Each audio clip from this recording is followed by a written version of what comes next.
ဖယားသခင်ကသူ့ကိုအယံသုံးနေပြီဆိုရင်ကျွန်တော်တို့ဝမ်းသာပေးမယ့်အစားဆုတောင်းပေးမယ့်အစားကျွန်တော်တို့ကဝိုင်းပြီးတော့မနာလို့တယ်အမှုတော်ဆောင်ချင်းဆွဲခေါ်မယ့်အစားမနာလို့တယ်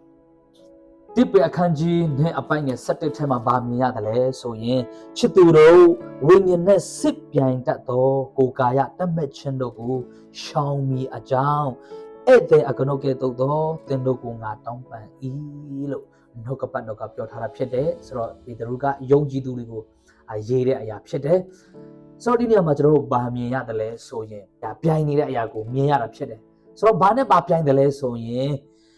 လောကတတ်မဲ့ခြင်းဆိုတဲ့အရာနဲ့ကျွန်တော်တို့ဝိညာဉ်ရေးရာကြီးထွားယဉ်ကျေးခြင်းဆိုတဲ့ဝိညာဉ်ရေးဟာအမြဲတမ်းနေ့ရက်တိုင်းပြိုင်နေတယ်ဆိုတာကိုမြင်ရတာဖြစ်တယ်။ဒါကြောင့်ပြိုင်တယ်ဆိုကြတဲ့ကတစ်ခုကနိုင်ရင်တစ်ခုကရှုံးပြီဆိုတာကိုကျွန်တော်မြင်ရတာဖြစ်တယ်။ဒါကြောင့်သင်ရဲ့ဝိညာဉ်ရေးရာကြီးထွားယဉ်ကျေးစေမယ့်အရာကိုနေ့ရက်တိုင်းတတ်မဲ့ခြင်းတွေကပြိုင်နေတယ်သင်ဝိညာဉ်ရေးရာကြဆင်းမစေဖို့ရန်အတွက်ပြိုင်နေတယ်ဆိုတာမမိတ်ဖို့ရန်အတွက်ဘုရားသခင်သင်ကိုကောင်းချီးပေးပါစေဟာလေလုယာဝိညာဉ်ရေးရာဟာ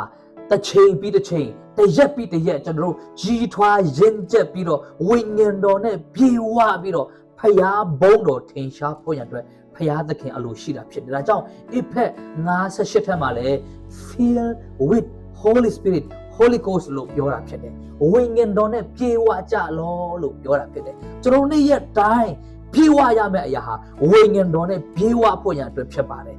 ဝိညာဉ်ရေးရမှာကြီးထွားရင့်ကျက်ရမှာဖြစ်တယ်ဒါကြောင့်ဝိညာဉ်ရေးရမှာကြီးထွားရင့်ကျက်မှဂလာတိအခန်းကြီး9အပိုင်းငယ်22ထဲမှာမြင်ရတဲ့ဝိညာဉ်အသီးတွေကိုကျွန်တော်တို့သိနိုင်မှာဖြစ်တယ်ဟာလေလုယာဒါကြောင့်အဲ့ဒီဝိညာဉ်ရေးရမပြေဝနိုင်ဖို့ရန်အတွက်မရင့်ကျက်နိုင်ဖို့ရန်အတွက်ပြီးတော့အသီးမသီးဖို့ရန်အတွက်ဖျားဘုန်းတော်မထင်ရှားဖို့ရန်အတွက်ကျွန်တော်တို့ဝိညာဉ်ရေးရာကိုအမြဲတမ်းကြဆင်းစေမဲ့အရာစစ်ပြိုင်နေတဲ့အရာဟာဘာလဲဆိုရင်လောကတတ်မဲ့ခြင်းဖြစ်တယ်ဒီအသွေးသားတတ်မဲ့ခြင်းဖြစ်တယ်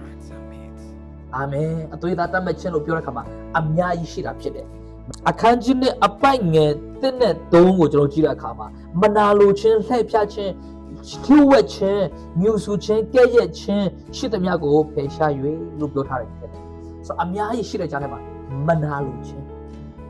ဖယားသခင်ကသူ့ကိုအယံသုံးနေပြီဆိုရင်ကျွန်တော်တို့ဝမ်းသာပေးမယ့်အစားဆုတောင်းပေးမယ့်အစားကျွန်တော်တို့ကဝိုင်းပြီးတော့မနာလိုတယ်အမှုတော်ဆောင်ချင်းဆွဲခေါ်မယ့်အစားမနာလိုတယ်တယောက်တော့သူရဲ့ worship ဦးဆောင်ခြင်းကဖယားအယံကောင်းကြီးပေးနေပြီအဲ့ဒီသူ့ရဲ့ worship ဦးဆောင်ခြင်းအားဖြင့်လူတွေလွတ်မြောက်ပြီဆိုရင်ကျွန်တော်ဝမ်းမြောက်မယ့်အစားကျွန်တော်တို့ကမနာလိုတယ်ကျွန်တော်နှုတ်ကပတ်တော်မဝင်ခခင်မှာဒီတောင်ပေါ်ခရီးစဉ်တွေမှာဆရာတွေနဲ့စေခံပြီး worship လေးဦးဆောင်ဒီချီးမွမ်းခြင်းချင်းလေးတွေနဲ့လိုက်ပြီးတော့အစေခံတဲ့အခါမှာကျွန်တော်တွေ့ကြုံရတဲ့အရာကပါလဲဆိုမျက်မှောက်တော်ထဲမှာကျွန်တော်ချီးမွမ်းရင်းနဲ့ဘုရားကောင်းမြတ်ခြင်းတွေထဲမှာစီးမျောပြီးတော့စကလုံးတွေမမွတ်ဆိုနိုင်တော့တဲ့အထိဘုရားမြတ်တာခံစားတဲ့အခါမှာအနောက်ကနေပံပိုးမဲ့စာမိုက်ကိုတက်ခဲမကောင်းသလိုလိုမမိသလိုလိုနဲ့လှုပ်ထားပြီးတော့နောက်လူတွေနောက်ဆရာတွေဆရာမတွေကကိုညီလို့မရအောင်ဆိုပြီးတော့ညတိုင်းလေးပါလှုပ်နေတာကိုကျွန်တော်ခံစားရဖြစ်တယ်ဆိုတော့ဘာကိုပြောချင်လဲဆိုတော့ကျွန်တော်တို့ဘုရားသခင်သုံးနေပြီဘုရားတရားကောင်းချီးပေးနေပြီသူ့ရဲ့မျက်မှောက်တော်ကိုတယောက်ယောက်အားဖြင့်သွန်လောင်းပေးနေတယ်ကောင်းချီးပေးနေဆိုတော့ဝိုင်းပြီးတော့ဝမ်းသာအစားကျွန်တော်ကမနာလို့အဲဒီအရာတွေကဘာဖြစ်စေတယ်လဲဆိုတော့ကျွန်တော်တို့ရဲ့ဝိညာဉ်ရေးရာကြီးထွားဖို့ရအတွက်အဟတ်တာဖြစ်စေဝိညာဉ်ရေးရာကြီးထွားဖို့ရအတွက်ယဉ်ကျေးဖို့ရအတွက်အသီးသီးဖို့ရအတွက်အဲဒီမနာလို့ခြင်းလောကတတ်မဲ့ခြင်း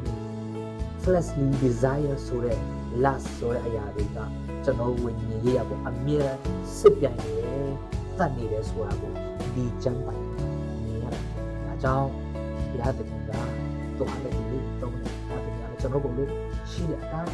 တော်တဲ့သူလေးဘုရားသခင်သုံးနေတယ်ကောင်းချီးပေးနေတယ်ဆိုတော့သူတစ်ပါးဘုရားသုံးနေတာမြင်တယ် ဘုရားသူတစ်ပါးဘုရားကောင်းကြီးခံစားနေတာသူတစ်ပါးရဲ့စီးပွားဖြစ်နေတာမြင်တယ်ဆိုရင်ဝမ်းသာပေးပါဟာလေလုယာဝမ်းသာပေးခြင်းဟာသူတစ်ပါးအောင်မြင်နေတာကောင်းကြီးခံစားနေတာကိုမြင်ပြီးတော့ဝမ်းသာပေးခြင်းဟာနောက်တနည်းနဲ့သူတစ်ပါးကိုရေလောင်းခြင်းပဲဖြစ်ပါတယ်ဆိုတော့ကိုယ်တိုင်ဘုရားသခင်ကပြန်လောင်းတဲ့အခါမှာဘုရားသခင်ကြီးမားဆိုတာမတူညီတဲ့ကောင်းကြီးနဲ့ဘုရားသခင်သင်ကိုလည်းပို့ဆောင်ပေးမှာဖြစ်တယ်ဟာလေလုယာဒါကြောင့်မိတ်ဆွေအသက်တာထဲမှာပေါ့ပါလန်းဆန်းစွာအရှိကိုရှိတိုင်းလေဘုရားထားတဲ့နေရာလေးမှာသစ္စာရှိစွာနဲ့ပေါ်ပပခြေလှမ်းမယ်ဆိုရင်ဘုရားသခင်ကကျွန်တော်တို့အတွက်ထားတဲ့ပန်းတိုင်ဟာရှိပြီးသားဆိုတော့တစ်ချိန်တည်းမှာခွန်အားပေးခြင်းနဲ့တင်းရဲ့ဝိညာဉ်ရေးရာကိုစစ်ပြိုင်နေတဲ့လောကအရာကိုအမြဲတမ်းရှောင်ရှားနိုင်ဖို့နေ့ရက်တိုင်းဘုရားရဲ့အလိုတော်တိုင်းမျက်မှောက်တော်ထဲမှာအသက်ရှင်ရင်းနဲ့ဘုရားမှာကြိုက်တဲ့အရာကိုရှောင်ရှားရင်းနဲ့ဘုရားဘုန်းတော်အတွက်ဝိညာဉ်တော်နဲ့ပြည့်ဝတော်သူများဖြစ်ဖို့ဒီနှုတ်ကပတ်တော်အဖြစ်ခွန်အားပေးခြင်းနဲ့ရောက်တိုင်းဘုရားကောင်းချီးပေးပါစေ